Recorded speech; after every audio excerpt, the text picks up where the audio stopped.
नमस्कार। भगवान प्रकट हो में आप सभी का स्वागत करना चाहूँगी। आपके साथ मैं हूँ भावना। दर्शकों, हम भगवान से कभी मिले नहीं हैं, न हमने उन्हें कभी देखा है, लेकिन जब भी कोई परेशानी, कोई दुख, कोई संकट आता है तो सबसे पहले हम किसे याद करते हैं? भगवान को। हे प्रभु, हमारी रक्षा कीजिए। हे प्रभु, हमें इस दुख से निकलने की शक्ति दीजिए। क्या कभी आपने कहा है कि भगवान आप प्रकट हों?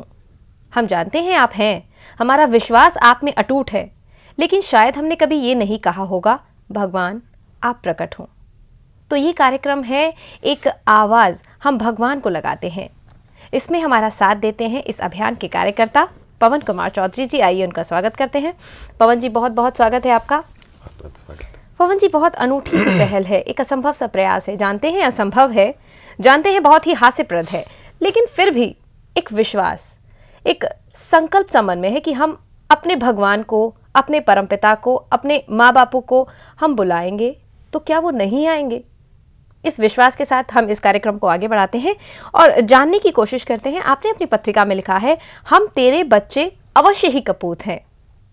ऐसा लिखने का क्या अभिप्राय है? जी, बहुत सही आपने विश्लेषण किया है।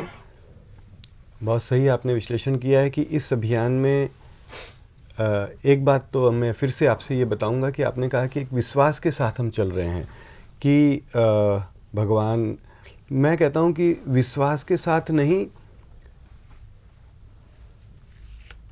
मूर्खतापूर्ण प्रयास के साथ, मूर्खतापूर्ण कोशिश के साथ, एक जैसे एक आदमी को सांस लेना उसकी ज़रूरत है। हम तो कहते हैं कि सांस लेने से भी ज़्यादा वो हमारा अस्तित्व का आधार है।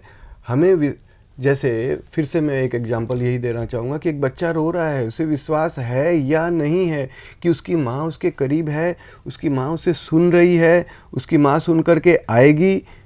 उसके पास कोई विश्वास नहीं होता है कि उसकी माँ उसे सुन भी रही है या नहीं सुन रही है, उसकी माँ वहाँ पर मौजूद है भी या नहीं है, उसकी माँ उसका रोना बेकार जाएगा, उसके रोने को सुन करके या उसकी आवाज़ को सुन करके उसकी माँ आएगी भी या नहीं आएगी। All these things are totally immaterial for that child. उस बच्चे के लिए ये सारी चीज़ें मायने नहीं रखती है। उसके मायने रखती है कि मुझे चाहिए, मम्मी चाहिए, मुझे माँ माँ माँ करता है, बस वो आए, सुने ना सुने। इसी तरीके से, ठीक इसी तरीके से यह अभियान चलाया जा रहा है कि हम संसार से विदा हो रहे हैं। हम संसार में जैसे कल थे ऐसे आज नहीं हैं, जैसे आज हैं वैसे कल नहीं रहेंगे, और एक समय ऐसा आएगा जब हम बिल्कुल भी दृष्टिगोचर नहीं होंगे। हम दिखे, लोग बोलेंगे भाई वो एक समय था जब वो थे, हम रहेंगे ही नहीं। तो हम यहाँ से समाप्त होते चले जा रहे हैं, इस दुनिया से विदा होते चले जा रहे हैं।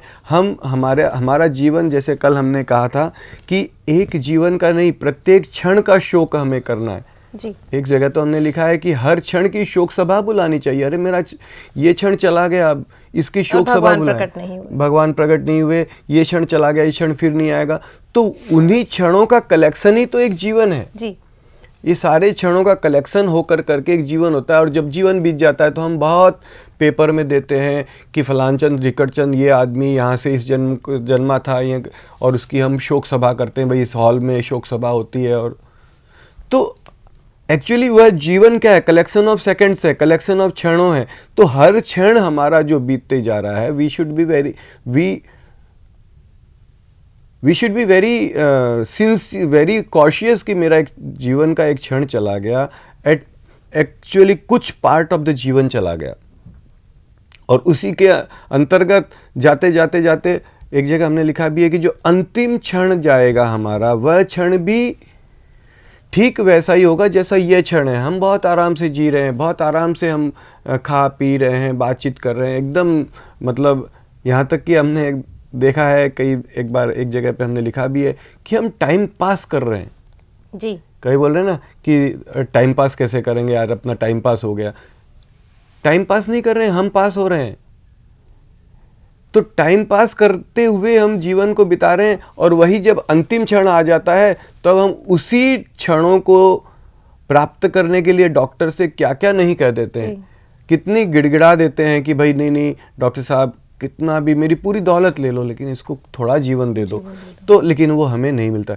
तो कहने का मतलब हमारा जो क्षण है वो बहुत कीमती है, हमारा जीवन है सदा सदा के लिए बीतता जा रहा है। तो हमारे पास में भगवान हैं, सुनेंगे, प्रकट होंगे, नहीं होंगे, ये सब चीज़ें इमैटेरियल है। हमारे लिए है कि कोई ना कोई शक्ति, सब कहते हैं यहाँ पे, हिंदू कहता है, मुसलमान कहता है, सिख कहता है, ईसाई कहता है, हर व्यक्ति कहता है, आदिवासी कहता है, अफ्रीकन कहता है, जापानीज़ कहता है, चाइनीज़ कहता है कि कोई ना कोई शक्ति, ज़्यादातर लोग। हाँ, कुछ लोग ऐसा भी कह देंगे नहीं नहीं कोई नहीं है भाई, ये हवा पानी भाप बनता है, बादल बन जाते हैं, हवा बरसात होती है, ये सब everything is scientifically this thing.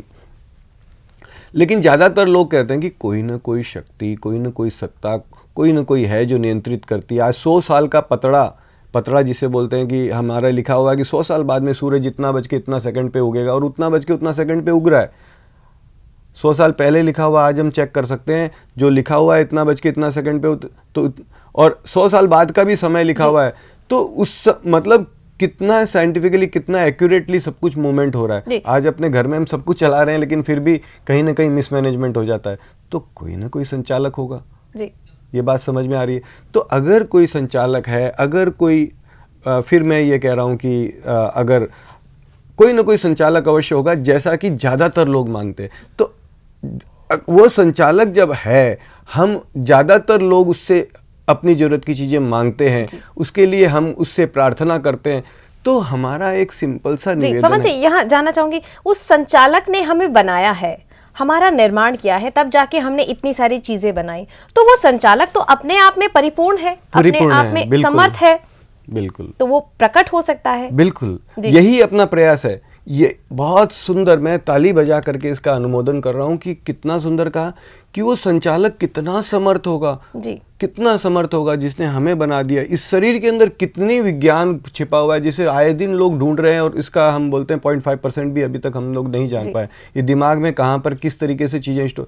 तो वह संचालक कितना समर्थ होगा, कितना कैपेबल होगा, और वह संचालक को हम कहते हैं परम चेतन है, सुन रहा है, हर कुछ करने में समर्थ है, वो हर तरीके से पूर्ण है, उसके लिए कुछ भी चीज़ इम्पॉसिबल नहीं है। हम उससे मानते भी हैं कि पूर्ण है और वो समर्थ है, और हम उससे हमारी जीवन की तमाम चीज़ें मांगते भी हैं।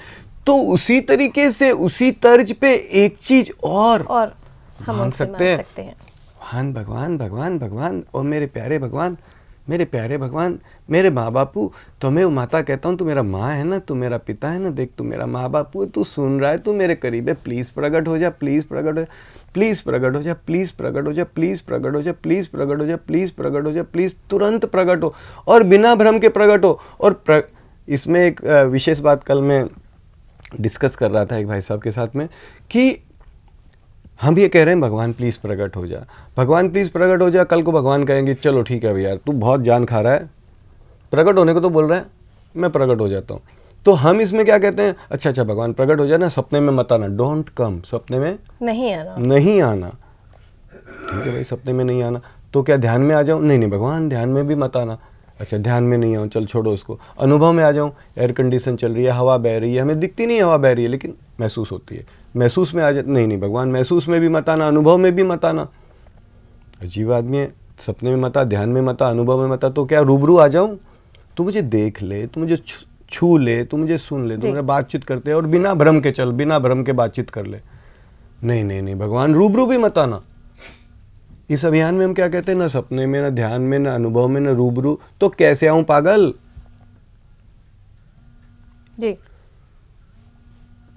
भगवान कैसे भी मत आ, कैसे भी मत आ, और फिर बोलते हैं भगवान प्रकट हो, हाँ हाँ भगवान प्लीज प्रकट हो जा, भगवान प्लीज, तुरंत, अरे पागल हो गए, तुरंत प्रकट हो बोलता है, और सपने में मत आ, कैसे भी मत आ बोल, हाँ भगवान मैं तुझे कह रहा हूं कि प्रकट हो, लेकिन साथ में कह रहा हूं कि प्लीज तू क्यों मुझे दिखे, तू मुझे दिखेगा बड़ा आनंद आएगा, मुझे बड़ा आनंद आएगा, मुझे मेरा जीवन सफल हो जाए, लेकिन मुझे एक बात बता दे कि मैं तेरा प्यारा, ज्यादा प्यारा वीआईपी बेटा कैसे हो गया, क्यों मुझे आनंद आए, क्यों मेरी बहन को आनंद ना आए जी, सबको भ्रम रहित दिखे, सबको दिखना, पहले मेरी बहन को दिख, वह भी तो तेरी उतनी ही संतान है जितना कि मैं हूं। तो इसलिए मैं डिनाई कर रहा हूं कि भगवान मेरे सामने रूबरू भी मत आ, सपने में भी मत आ, अनुभव में, ध्यान में भी मत आ, क्योंकि मैं मेरी, जैसे हम लोग एक एग्जाम्पल देते हैं कि एक गांव है, उसमें एक गरीब किसान है या गरीब व्यक्ति है,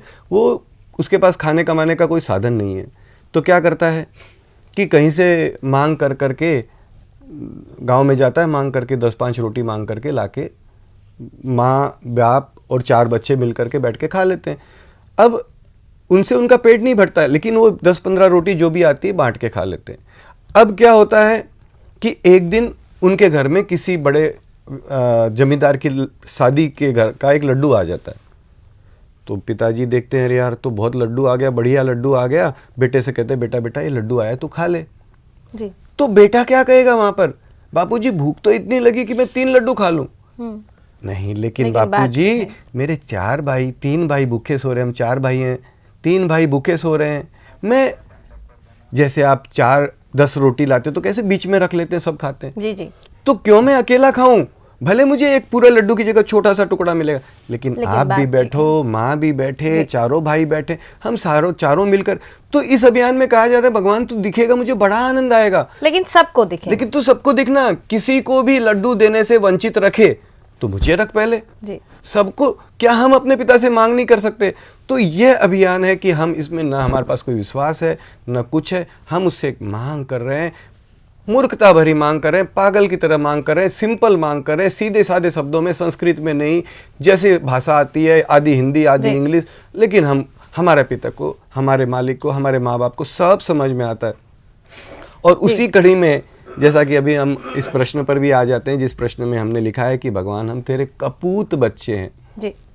हम तेरे, आपने कहा कि कपूत क्यों लिखा, क्योंकि कपूत यानी कि सपूत तो वो होता है जो दिन भर माँ बाप की सेवा करे, माँ बाप को उनसे, हाँ, बात करे, उनकी भक्ति करे, उनको खुश करे। लेकिन हम दिन भर संसार में लगे हैं और गलत गंदे काम में, इस काम में, यहाँ फिसल गए, वहाँ थोड़ा सा निचान देखी तो वहाँ फिसल गए, वहाँ आराम मिला वहाँ चले गए, वहाँ हर प्रकार की गंदगियाँ हमें भरी पड़ी है, हर प्रकार के लोभ लालच सब चीज़ हमारे में। तो हम तो भगवान किसी भी तरह से सपूत कहलाने लायक नहीं है, हम तेरे कपूत बच्चे हैं। लेकिन हाँ, कितने भी कपूत हैं, कितने भी गंदे हैं, तेरी सामर्थ और तेरी कृपा और तेरी दया कितनी प्यारी है, कितनी बड़ी है, कितनी महान है कि तू कपूत हो, सपूत हो, हम जैसे नीरा निम्नाति निम्न, नीचे से भी निम्नाति निम्न के भी तू करीब है। ऐसे नहीं बोलता है कि जय तुम्हारे पास में नहीं, हर कण में समाया है। कितनी देखा जाए तो कितनी प्यारी चीज है ये कि भगवान कहते हैं कि हर कोई कहता है, हरि व्यापक सर्वत्र समाना, दे डजंट डिस्क्रिमिनेट इट कि भाई ये भक्त है, इसके पास भगवान ज्यादा समाया है और ये अभक्त है, हमारे जैसा समान रूप से हर जगह विद्यमान, हर जगह से। मुसलमान भाई कहता है अल्लाह खुदा हर जगह, इट इज नॉट दैट कि भाई मक्का मदीना में ज्यादा है जी, पॉइंट टू बी हर जगह। अंग्रेज कहता है God is omni present everywhere. तो ये भगवान है हमारा। हम कितने भी मालिक, मेरे प्यारे माँ बाप कपूत हो जाएं, कैसे भी हो जाएं, तू हमारा साथ नहीं छोड़ता है, हर कण में समा करके, हमारे हर कण में। तो हम तुझे, जो तू मेरे हर कण में हमारे करीब है, हर जगह हमारे साथ है, उस प्यारे को, उस परम पिता को, चाहे हम उसे ईश्वर कहें, खुदा कहें, गॉड कहें, उसे हम आवाज दे रहे हैं, भगवान प्लीज प्रकट हो, माँ बापू प्लीज बिना भ्रम के, सबको दिखते, सबको गले लगाते प्रकट हो। ये अपना।